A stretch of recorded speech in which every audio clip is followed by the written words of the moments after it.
اس شخص نے جب اس کو ہٹایا گیا تو اس شخص نے اس کے بعد امپورٹڈ حکومت کی رٹ لگا دی. اس نے امپورٹڈ حکومت کا تماشا لگایا. جب اس کے ہاتھ سے وہ اقتدار چلا گیا، جو اقتدار اس کو پکڑایا گیا تھا، جس کرسی پر نہ اس کو مسلط بلکہ کیا گیا تھا، بلکہ مسلط کرنے کے بعد اس کے منہ میں نوالے بھی ڈالے گئے کہ وہ حکومت کسی طرح چلا سکے. پھر وہ نوالے جب منہ میں ڈال دیے جاتے تھے تو یہ دیکھا جاتا تھا کہ یہ تو نوالے چبانے کا بھی قابل نہیں ہے، تو اس کا جبڑا بھی اس طرح ہلایا جاتا تھا کہ کسی طرح یہ نظام چل پڑے، مگر اس طرح نظام نہیں چلتے. جس شخص نے امپورٹڈ حکومت کا تماشا کیا، سائفر جیسا جھوٹ لہرایا، سائفر جیسے جھوٹ کی بنیاد پر نیشنل اسمبلی ڈیزالو کرنے جیسا سنگین جرم کیا، آئین شکنی کی، اس شخص نے وہ شخص آج امریکہ کی منتیں کر رہا ہے. تو امریکہ کی منتیں تم کرو،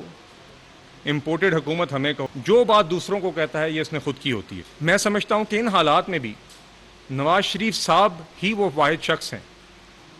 جو ملک کے اندر بھی وہ سیاسی قد کاٹ، وہ صلاحیت اور وہ تجربہ رکھتے ہیں کہ ان چیلنجز کو نمٹ سکیں. ملک کے باہر بھی جس طرح آپ نے ڈپلومیٹک سطح پہ ڈیل کرنا ہوتا ہے، دوست ممالک کے ساتھ اپنے تعلقات بہتر کرنے ہوتے ہیں، دنیا میں اپنی پروجیکشن کرنی ہوتی ہے، خطے میں معاملات بہتر کرنے ہوتے ہیں، ملک کی معاشی ترقی کرنی ہوتی ہے، ملک میں ایکسپورٹس کو فروغ دینا ہوتا ہے. وہ بھی نواز شریف صاحب ہی وہ واحد شخص ہے جو یہ کام پہلے کر چکے ہیں اور آئندہ کر سکتے ہیں. وہ قوم سے معافی مانگیں کہ کیوں انہوں نے اپنا کیا ہوا آئی ایم ایف کا معاہدہ توڑا تھا. تو یہ وقت عوام سے معافی مانگنے کا ہے، ان لوگوں کا عوام پر احسان جتانے کا نہیں. نواز شریف صاحب نے آئی ایم ایف کے ساتھ ایک $3 ارب کا سٹینڈ بائی ارینجمنٹ کا سٹاف لیول اگریمنٹ اناؤنس کیا جس کی مدت 9 ماہ ہوگی. اور یہ آپ جانتے ہیں کہ وزیر اعظم صاحب کی بالخصوص جو کوششیں رہی ہیں اس کے نتیجے میں ہم نے یہ معاہدہ اچیو کیا جس کا خیر مقدم پوری قوم نے ہی کیا ہے اور باہر بھی لوگوں نے اس مائل سٹون کو سراہا ہے، چونکہ یہ ہماری معیشت کی اس ٹائم پہ ضرورت تھی. اور آپ نے یہ بھی دیکھا ہے کہ یہ پروگرام یا یہ سٹاف لیول اگریمنٹ ایک کڑی تھی اس سفر کی جو پچھلے 1.25 سال میں موجودہ حکومت نے طے کیا ہے پاکستان معاشی استحکام لانے کے لیے، پاکستان میں سیاسی استحکام لانے کے لیے. اور یہ سفر اور یہ استحکام لانے کی ضرورت کیوں پڑی؟ یہ آپ جانتے ہیں کہ پچھلے سال 2022 میں اپریل کے ماہ میں ایک آئین کے مطابق کامیاب ووٹ آف نو کانفیڈنس ہوا جس کے نتیجے میں ایک مسلط شدہ وزیر اعظم ہٹایا گیا، قوم کو نجات دلائی گئی. اور اس شخص نے جس نے 4 سال اس ملک میں ہر قسم کی آگ لگائی، معاشی آگ لگائی، ہمارے ملک کی گورننس کو آگ لگائی، ہمارے ملک کے نظام کو کھوکھلے کرنے کی ساری کوششیں بھی کیں، اس شخص نے جب اس کو ہٹایا گیا تو اس شخص نے اس کے بعد امپورٹڈ حکومت کی رٹ لگا دی. اس نے امپورٹڈ حکومت کا تماشا لگایا. جب اس کے ہاتھ سے وہ اقتدار چلا گیا، جو اقتدار اس کو پکڑایا گیا تھا، جس کرسی پر نہ اس کو مسلط بلکہ کیا گیا تھا، بلکہ مسلط کرنے کے بعد اس کے منہ میں نوالے بھی ڈالے گئے کہ وہ حکومت کسی طرح چلا سکے. پھر وہ نوالے جب منہ میں ڈال دیے جاتے تھے تو یہ دیکھا جاتا تھا کہ یہ تو نوالے چبانے کا بھی قابل نہیں ہے، تو اس کا جبڑا بھی اس طرح ہلایا جاتا تھا کہ کسی طرح یہ نظام چل پڑے، مگر اس طرح نظام نہیں چلتے. اور یہ ایک بھونڈی ایکسپیریمنٹ تھی جس کا نتیجہ آپ کے سامنے ہے. اس سے عوام کا اور جو قوم کا نقصان ہوا ہے وہ ناقابل تلافی بھی ہے اور اس کا کوئی ازالہ بھی نہیں ہے. مگر دیکھیے بات یہ ہے کہ جس شخص نے امپورٹڈ حکومت کا تماشا کیا، سائفر جیسا جھوٹ لہرایا، سائفر جیسے جھوٹ کی بنیاد پر نیشنل اسمبلی ڈیزالو کرنے جیسا سنگین جرم کیا، آئین شکنی کی، اس شخص نے وہ شخص آج امریکہ کی منتیں کر رہا ہے. تو امریکہ کی منتیں تم کرو، امپورٹڈ حکومت ہمیں کہو. آئی ایم ایف کی پروگرام کے خلاف سازش تم کرو، امپورٹڈ حکومت ہمیں کہو. امریکہ میں لابیسٹ تم رکھو، امپورٹڈ حکومت ہمیں کہو. جی ایس پی پلس کے سٹیٹس کے خلاف مہم تم چلاؤ، پاکستان کی ایکسپورٹس کا جو ایک اہم ذریعہ ہے جی ایس پی پلس، اس کے خلاف مہم تم چلاؤ اور امپورٹڈ حکومت ہمیں کہو، تو اس طرح کی جو ہپوکریسی ہے، اس طرح کا جو دوغلا پن ہے، اس طرح کا جو تباہ کرنے کا ایک رویہ اور ایک باقاعدہ منظم کیمپین رہی ہے، وہ اس شخص کا ایک وتیرہ رہا ہے، اور یہ شخص جو بات دوسروں کو کہتا ہے یہ اس نے خود کی ہوتی ہے۔ مگر دیکھیے، ان لوگوں نے یہ جو مسلط ہوئے، ان لوگوں نے 4 سال اس ملک کی جو تباہی کی، معیشت کی تباہی کی بالخصوص، سب سے پہلے ہمیں یہ دیکھنا ہوگا کہ 2018 میں اس شخص کو کون سا پاکستان ملا تھا، اس شخص کو کون سی پاکستان کی معیشت ملی تھی۔ تو وہ معیشت وہ تھی جو نواز شریف کے 2013 سے 18 تک کے دور کے بعد 6.1% جی ڈی پی گروتھ کی معیشت تھی۔ یہ وہ معیشت تھی جس میں اس دور میں پاکستان کی تاریخ میں نہ صرف سب سے پہلی دفعہ آئی ایم ایف کا پروگرام مکمل کیا گیا، مگر اس پروگرام کے دورانیے میں نہ چینی مہنگی ہوئی، نہ روٹی مہنگی ہوئی، نہ آٹا مہنگا ہوا۔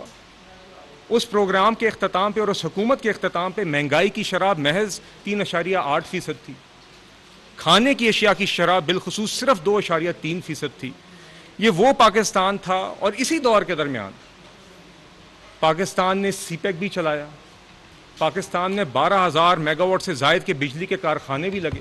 پاکستان میں لوڈ شیڈنگ کا خاتمہ بھی ہوا، وہ لوڈ شیڈنگ جو نواز شریف صاحب کے آنے سے پہلے 14 سے 18 گھنٹے ملک کے دیگر حصوں میں تھی، اس کا خاتمہ کیا۔ پاکستان سے دہشت گردی ختم کی، رد الفساد اور ضرب اسب جیسے کامیاب آپریشن کیے، جس کے نتیجے میں ملک سے دہشت گردی ختم ہوئی، اور اس کی بھی ان مشکل معاشی حالات میں بھی آئی ایم ایف کے پروگرام میں ہوتے ہوئے بھی اس کے اخراجات اسی چادر کو دیکھ کے اپنے ہی وسائل سے پورے کیے۔ یہ ساری چیزیں پوری کیں، اور یہ معیشت تھی، وہ معیشت تھی جس میں دہشت گرد کے خاتمے کے بعد، لوڈ شیڈنگ کے خاتمے کے بعد، گروتھ اور سسٹینیبل گروتھ کے پاتھ پہ جانے والا پاکستان، جس کے اندر روزگار آ گئی تھی، بجلی آ گئی تھی، ایک بزنس سینٹرمنٹ بن گئی تھی، وہ پاکستان اس مسلط شدہ وزیر اعظم کو ملا، اور وہ ترقی کرنے والی یا ترقی کی راہ پر چڑھی معیشت اس شخص کو ملی جس کو اس نے تباہ کیا۔ اور میں اس میں یہ بات ضرور یہاں پہ کہنا چاہوں گا کہ نواز شریف صاحب نے صرف 2013 سے 18 میں ہی نہیں اس ملک میں معاشی ترقی لائی، آپ پچھلے 3 دہائیاں دیکھ لیں، 3 دہائیوں سے زائد دیکھ لیں، اگر اس ملک میں کوئی سگنیفیکنٹ معاشی پروگرس ہوئی ہے تو وہ نواز شریف کے دور میں ہی ہوئی ہے۔ 90 کی دہائی میں پاکستان کی معیشت لبرلائز، اوپن جسے ہم کہتے ہیں کہ معیشت کھلنا اور لبرلائز ہونا، جس کے نتیجے میں آپ کا پرائیویٹ سیکٹر نے فلرش کیا تھا، وہ نواز شریف صاحب کے پہلے دور میں ہی ہوئی تھی۔ نواز شریف صاحب کے دوسرے دور میں انہوں نے سخت فیصلہ کیا ملک کی دفاع کو ناقابل تسخیر بنانے کے لیے نیوکلیر ٹیسٹ کا، مگر اس کے باوجود معاشی ضروریات پوری کی، اس سے ہمارے اوپر معاشی مشکلات بھی آئیں، مگر تب بھی نواز شریف صاحب نے اس ٹائم پہ معاشی مشکلات کے باوجود اس کو مینیج کیا۔ اور 2013 سے 18 کے دور کی میں آپ کو آلریڈی بتا چکا ہوں، اور آج بھی میں سمجھتا ہوں، اور ہم سب سمجھتے ہیں، ہماری پوری جماعت سمجھتی ہے کہ اس ملک کو جس نہج پہ پھر سے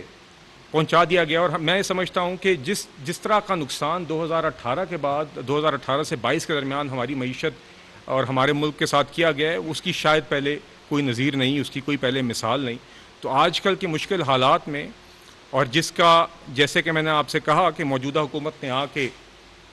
ایک سیاسی اور معاشی استحکام کا جو سفر طے کیا ہے، ابھی بھی آگے ہمارے کافی مراحل ہیں، اور ہم سب کو مل کے اسی طریقے سے اسی مومنٹم کو جاری رکھتے ہوئے اپنے چیلنجز کا سامنا کرنا ہوگا۔ میں سمجھتا ہوں کہ ان حالات میں بھی نواز شریف صاحب ہی وہ واحد شخص ہیں جو ملک کے اندر بھی وہ سیاسی قد کاٹ، وہ صلاحیت اور وہ تجربہ رکھتے ہیں کہ ان چیلنجز کو نمٹ سکیں۔ ملک کے باہر بھی جس طرح آپ نے ڈپلومیٹک سطح پہ ڈیل کرنا ہوتا ہے، دوست ممالک کے ساتھ اپنے تعلقات بہتر کرنے ہوتے ہیں، دنیا میں اپنی پروجیکشن کرنی ہوتی ہے، خطے میں معاملات بہتر کرنے ہوتے ہیں، ملک کی معاشی ترقی کرنی ہوتی ہے، ملک میں ایکسپورٹس کو فروغ دینا ہوتا ہے، وہ بھی نواز شریف صاحب ہی وہ واحد شخص ہے جو یہ کام پہلے کر چکے ہیں اور آئندہ کر سکتے ہیں۔ اور آپ نے دیکھا کہ جو نواز شریف صاحب کے ساتھ ایک زیادتی کی گئی، اور وہ زیادتی نواز شریف صاحب کے ساتھ نہیں ہوئی تھی. جس طریقے سے ان کو 2017 میں ایک ایکسپیریمنٹ کے تحت ریاست کے ساری مشینری استعمال کر کے ان کو ہٹایا گیا, وہ ظلم صرف نواز شریف کے ساتھ نہیں تھا, وہ ظلم پوری قوم کے ساتھ تھا, جس کا نقصان بھی پوری قوم نے اٹھایا ہے. پچھلے 6-8 سال میں یہ آپ دیکھتے آئے ہیں. مگر نواز شریف صاحب نے اس ٹائم پہ بھی کہا کہ میں اپنا معاملہ اللہ تعالیٰ پر چھوڑتا ہوں, اور آپ نے دیکھا ہے کہ وہ آج سرخرو ہو رہے ہیں, وہ سرخرو ہو گئے ہیں. اور آپ نے دیکھا ہے کہ اب عمران خان صاحب کے وکیل, ایسے لوگ جو نواز شریف صاحب کو پہلے پتہ نہیں کیا کیا باتیں کرتے تھے, وہ بھی یہ باتیں کرنے پہ مجبور ہو گئے ہیں کہ نواز شریف صاحب کے ساتھ زیادتی ہوئی تھی, کہ اس ٹائم پہ فیصلے پہلے لکھے گئے تھے, بعد میں طریقہ کار سوچا گیا تھا. اس ٹائم پہ صرف سنگل پوائنٹ ایجنڈا تھا کہ کس طرح نواز شریف صاحب کو ہٹایا جائے اور کس طرح اس شخص کو مسلط کیا جائے جس نے قوم کا نقصان کیا 2018 سے 2022 کے درمیان. اور دیکھیے, اور پھر یہ ضرور دیکھیے کہ وہ شخص جو مسلط کیا گیا, اس نے وہ جو اس کو معیشت ملی تھی 6.1% والی, کم مہنگائی والی, بجلی کے کارخانے لگنے کے بعد والی, سسٹینیبل گروتھ پاتھ پہ آنے والی, IMF کا پروگرام مکمل کر کے جو معیشت اس کو ملی تھی, اس کے ساتھ اس نے 4 سال میں کیا کیا ہے. اس شخص نے 4 سال میں 2 کروڑ سے زائد لوگ غربت کی لکیر کے نیچے دھکیلے, 60 لاکھ سے زائد لوگ بے روزگار کیے, پاکستان کی تاریخ کے سب سے بڑے خسارے پاکستان کے لیے چھوڑے, پاکستان کی تاریخ کے سب سے بڑے قرضے 4 سالہ دور میں اپنے لیے, تقریباً 25,000 ارب روپے کے قرضے تھے پاکستان کے. جب اس شخص کو 2018 میں حکومت ملی, تقریباً 50,000 ارب کے قریب 97% اضافہ کر کے وہ قرضوں میں چھوڑ کر گیا. اور اس کے علاوہ مستقل مہنگائی کی شرح اونچی رہی اس کے دور میں. اور اس شخص نے, آپ کو یاد ہوگا کہ کہا تھا کہ میں خودکشی کر لوں گا, میں IMF نہیں جاؤں گا. اور یہ بات اس لیے بھی آج کل اہم ہے کیونکہ آپ جانتے ہیں کہ یہ وہ لوگ ہیں جن کو آج شرم آنی چاہیے, جن کو آج قوم سے معافی مانگنی چاہیے اس تباہی کی جو یہ ملک میں نہ صرف 2018 سے 22 تک کرتے آئے, مگر اس کے بعد بھی جو مذموم کوششیں کرتے رہے ہیں کہ ملک میں جو معاشی اور سیاسی استحکام کا سفر ہے وہ نہ کسی طرح وہ رک سکے کسی طرح. اس عمل کے لیے معافی مانگنے کے بجائے یہ چند دن قبل جو ان کی IMF کے ساتھ ایک ملاقات ہوئی ہے, اس کے جشن منا رہے ہیں, بجائے اس کے کہ